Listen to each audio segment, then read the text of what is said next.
नमस्कार। 2025 में divine masculine की अवेकनिंग चल रही है कि नहीं, इस बारे में बात करते हैं। देखिए, self realisation of their ego ये 2025 में सैटर्न यानी कि शनि और राहु केतु की स्थिति के कारण दिखाई देता है। डिवाइन मस्कुलाइन को अपने ईगो और फियर को समझने और उसे रिलीज करने के लिए टाइम मिलेगा, और बल्कि आप भी कहीं ना कहीं प्रेरित करेंगे। वो प्रेरित करना, अपने लिए टाइम देना जरूरी है। उसके लिए जब आप अपनी रोशनी को पहचानेंगे, अपने स्वरूप को पहचानेंगे और स्वीकार करेंगे, यानी कि अपनी स्पिरिचुअल अवेकनिंग में आप ग्रोथ करेंगे, तो आपका पार्टनर भी कहीं ना कहीं वहां से ग्रोथ पाएंगे।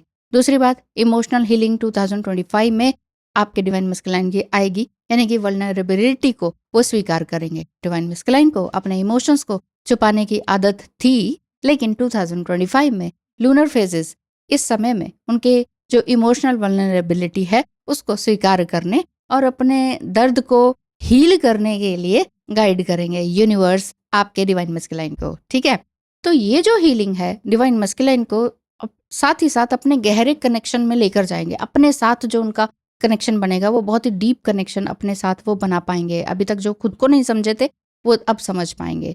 तीसरी बात, अपने आप से कमिटेड रहेंगे, यानी कि मार्स रेट्रोग्रेड के दौरान डिवाइन मस्कुलाइन अपने पास्ट रिलेशनशिप को समझने का समय दे पाएंगे। एक्चुअली हम टाइम ही तो नहीं दे पाते, अब वो टाइम दे पाएंगे। वो चाहे वो उनको टाइम किसी भी तरह से मिले, यानी कि वो अपने ट्विन फ्लेम के साथ अपने पुराने कन्फ्लिक्ट्स को हील करेंगे और अपने रिश्ते में एक अच्छी सच्चाई लेकर आएंगे। अच्छाई और सच्चाई के साथ आपके साथ जरूर कमिटमेंट देने को राजी होंगे।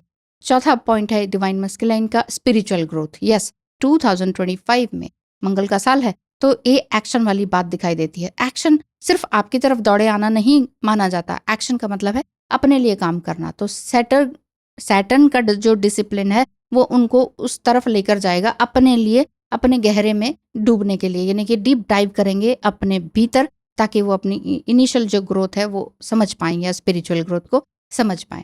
छठी बात है कि अपने आप से हार्मनी माना।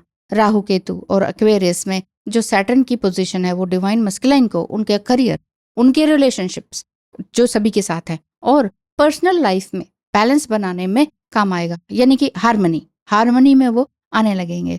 उन्हें अपने लाइफ के जो डायरेक्शंस है उसको सही तरीके से समझना और नेविगेट करने का मौका मिलेगा।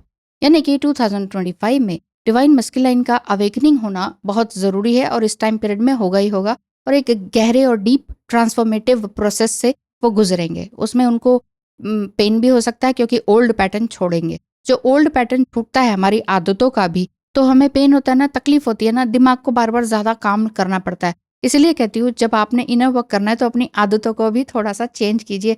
कभी आप संडे नहाते थे या नहीं नहाते थे, इस तरह से अपने आप को देखिए, या संडे को सोते ही रहते थे, नहीं नहाते थे, ये वाले मतलब ये है।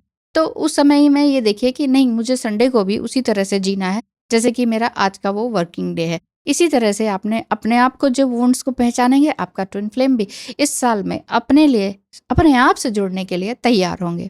और आपने क्या करना है, यूनिवर्स का क्या मैसेज है आपके लिए, कि आपने पेशेंस रखना है। जितना पेशेंस आप इस रिलेशनशिप में रखेंगे, उतना ही आपका ये जो रिलेशनशिप है आगे बढ़ेगा। यदि आपको भी लगता है कि ट्विन फ्लेम जर्नी में बहुत सारी क्लैरिटी चाहिए लेकिन हो नहीं रही है, 100 वीडियोस देख ली लेकिन नहीं समझ में आ रहा, तो स्क्रीन पे दिखाए नंबर पर मैसेज करें, कंसल्टेशन बुक कराएं, या फिर टैरो रीडिंग के माध्यम से कुछ जानना चाहते हैं तो वो आप पहले बुकिंग कराइए, उसके बाद आपकी और मेरी बात हो जाएगी। एक्चुअली ट्विन फ्लेम जर्नी एक रिलेशनशिप नहीं है, ये एक कनेक्शन है, एक सोल कनेक्शन है, जो कि दोनों ही एक दूसरे को ट्रिगर करते हैं, और सम टाइम तभी इतना ट्रिगर करते हैं कि दोनों अलग हो जाते हैं या अलग अलग स्पाउस से मैरिड हो जाते हैं। इस तरह की बात होती है। तो अपने रिश्तों को किस तरह से मजबूत किया जाए, उसके लिए कम्युनिकेशन सबसे ज्यादा जरूरी है, यानी कि वाणी पे ध्यान देना होगा कि आप अपनी वाणी को किस तरह से प्रयोग करते हैं, कैसे शब्दों का यूज अपने लिए और अपने पार्टनर के लिए यूज करते हैं या कह चुके हैं। अगर बॉम्बार्डिंग हो चुकी है गलत शब्दों की, तो वहां पर समझना होगा, फॉरगिवनेस को अपनाना होगा, अपने लिए भी और अपने पार्टनर के लिए भी। यानी कि ये रास्ता थोड़ा मुश्किल तो है, लेकिन 2025 में आपके अंदर के जितने भी जो वुंड्स हैं, दर्द है, ट्रॉमाज हैं, कई तरह के होते हैं, सबके ट्रॉमाज नहीं होते। ट्रॉमा तो बहुत बड़ा वर्ड है। ट्रॉमा होता है कि बहुत डीप वुंडिंग, जब आप बचपन में थे, आपको इमोशनल हरास किया गया, फिजिकली हरास किया गया, हर तरह से हरास किया गया, और आपको कोई रास्ता नहीं था। बड़े होते हुए भी लोग आपके सर पे हाथ रखने वाले या आशीर्वाद देने वाले नहीं थे, तो वो एक ट्रॉमा में बदल जाता है। आपका कैरेक्टरिस्टिक्स ही बदल जाता है उतने सारे ट्रॉमा से। लिटिल बिट पेन वगैरह है वो चला जाएगा, वो ऊपरी पेन को मत देखिए। तो ट्विन फ्लेम अपने आप से गहराई में, सच्चाई में डूबते चले जाएंगे 2025 में, अगर आप भी इस तरह से काम को करेंगे तो। साथ ही साथ आपने क्या करना है, कॉस्मिक टाइमिंग यानी कि ईश्वर की जो, यूनिवर्स की जो डिवाइन टाइमिंग है उस पर विश्वास करना होगा। कुछ लोग कहते हैं डिवाइन टाइमिंग कुछ नहीं होता है, खुद से करना होता है। कर्म करना तो जरूरी है, कर्म करते रहो, कर्म करते रहो। एक डिवाइन टाइम आता है जब वो लक के साथ जुड़, तब हम, कई लोग कहते हैं ना कि एकदम से ये स्टार बन गया, वो स्टार ऐसे ही नहीं बनता, वो बचपन, वो लगातार काम कर रहा है और एक वो फ्रीक्वेंसी मिलती है यूनिवर्स की, तब जाके वो दुनिया के आगे आता है। तब कहते हैं अरे ये तो स्टार बन गया अचानक। अचानक नहीं होता है, उसने उसके पीछे बहुत सारा काम किया हुआ होता है, बहुत आंसू होते हैं, बहुत ट्रांसफॉर्मेशन होता है, बहुत तकलीफें होती है। खाना नहीं खाना, कहीं पर रहना नहीं, कपड़े नहीं पहनना, जगह ही नहीं है, पैसा ही नहीं है, तो उसके बाद ही आता है ना ये सारी चीज़ें। इसलिए जैसे ही आपको मौका मिलता है आप अपने लिए तैयार रहें, इंटरनली बिल्कुल पूरी तरह से तैयार रहें। और आप अपने आप को प्यार करते हैं कि नहीं, उस चीज़ को देखते रहें। यूनिवर्स का 2025 में डिवाइन फेमिनाइंस के लिए भी यही मैसेज है कि अपने प्यार की रोशनी को पहचानें, पहचान कर उस पर इम्प्लीमेंट करें, एंड देन अपनी सोसाइटी को दें। सोसाइटी नॉट ओनली जहाँ पर आप रहते हैं, society in the sense universe, लोगों को। तो आपने जो कुछ चैरिटी करने का सोचा है, कैसे करेंगे जब तक आप खुद अर्न नहीं करेंगे, तो कमाइए भी। एम्पैथ को कमाना ज़रूरी है। जो डिवाइन फेमिनाइंस होती हैं वो एम्पैथ होती हैं, वो बहुत इमोशनल होती हैं। उनको ये लगता है ये भी दे दूँ, वो भी दे दूँ, ये भी दे दूँ, वो भी दे दूँ। मैंने भी ये सारे काम किए हुए हैं, बहुत कुछ दिया है। जो भी दरवाजे पे भी आए तो भी उसको सब कुछ दे देना, धुला हुआ अच्छा सा नया कपड़ा भी ऐसे दे देना। तो एक बार ऐसे ही था कि हस्बैंड साथ में खड़े थे, तो क्या तो घर से निकाल निकाल के दे रही है मेरे ही सामने। मैंने कहा वो कह रहा है कि उसके पास है नहीं, कपड़ा नहीं है, एक एक दे दिया। तो वो कह रहा है कि इतने से क्या होगा, मेरे 4 दोस्त और हैं, बहुत, हम सब भीख मांगते हैं और मुश्किल से जी रहे हैं, तो सर्दी है। तो मैंने कहा दे देते हैं। तो हम 2-4 रजाइयाँ दे दी। बोले अब हम क्या करें। मैंने कहा अभी सर्दी नहीं आई है, सर्दी आने तक भगवान हमें और दे दे।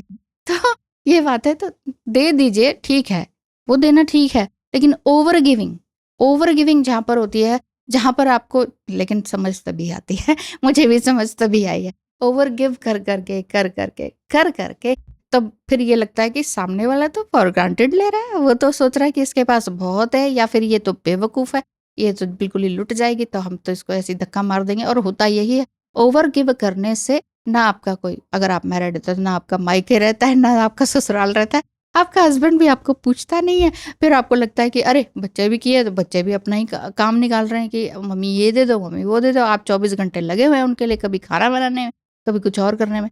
लेकिन अपने लिए, अपने भीतर झांकना इसीलिए ज़्यादा ज़रूरी है कि आप पहचानें कि मेरे स्किल्स क्या हैं। ठीक है, जिम्मेदारी निभाना ज़रूरी है, एक शक्ति का काम है, एक फेमिनाइन का काम है, उसकी रिस्पॉन्सिबिलिटी है। आजकल तो मेल भी आ रहे हैं कि ठीक है मैं भी बच्चा संभाल लेता हूँ, मैं भी उसको दूध पिला लेता हूँ, मैं भी उसको घुमा के ले आता हूँ। पहले ऐसा नहीं करते थे, पहले तो क्योंकि माताएं साथ में होती थी ना, अरे बेटा तू तो ज़रूर का गुलाम हो गया, वो वर्ड उसके दिमाग में आ जाते थे, इसलिए वो नहीं करते थे। अब तो सभी न्यूक्लियर फैमिली में सब एक दूसरे के साथ कर रहे हैं, बहुत बहुत। लेकिन जो मेंटेलिटी है ना वो अभी भी बाकी है, चाहे आप फॉरेन में पहुंच जाएं, चाहे कुछ हो जाए, क्योंकि मेरे क्लाइंट्स के एक्सपीरियंस इतने सारे ख़राब हैं, वोंटेड है। तो उस समय में भी आप अपने लिए सोचिए कि मैं इस समय में क्या कर सकता या कर सकती हूँ। ज़्यादातर फेमिनाइन एनर्जी जो फीमेल बॉडी में है वही नहीं समझ पाती हैं कि मुझे ये ओवरगिव कब स्टॉप करना है। इसीलिए यही मैं कहती हूँ कि आपको अपने लिए ध्यान देना ही होगा। आज की वीडियो में इतना ही। 2025 आपके लिए भी इम्पॉर्टेंट है और आपके डिवाइन मस्कुलाइन के लिए भी उतना ही इम्पॉर्टेंट है। आज के लिए इतना ही। धन्यवाद। नमस्कार।